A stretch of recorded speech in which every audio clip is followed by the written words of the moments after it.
The word jihad is mentioned in the Quran about 41 times. The words mercy, peace, and compassion are mentioned about 355 times. Yes, come in. Come on in, Riaz. Sit down, please. Contrary to popular belief in most Western cultures, Islam is a religion that preaches peace and tolerance. Yes, Patricia.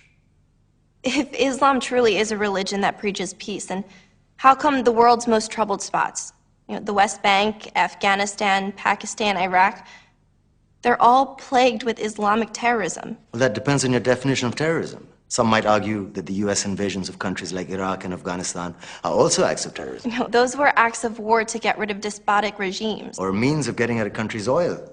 Conspiracy theories. Well, May I? Yes, please. Go ahead, Riaz. Mr. Khan is right.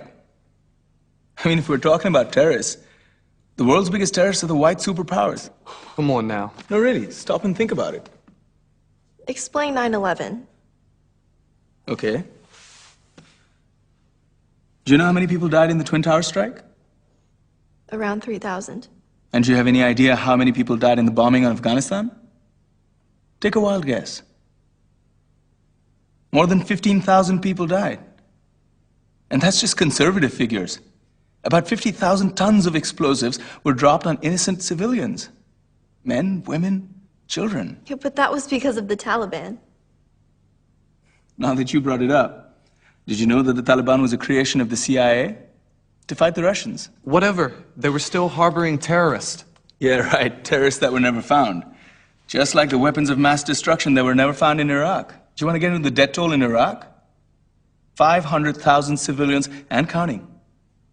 And what do Britain and America say when they don't find these weapons? It's simple. They just say sorry.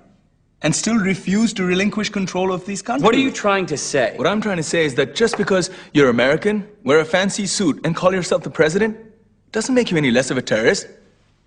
I'm saying that if you don't stop meddling in other people's countries, you will face a backlash. If Muslims like you feel that way, then why don't you get out of our country? We will. As soon as you promise to leave ours.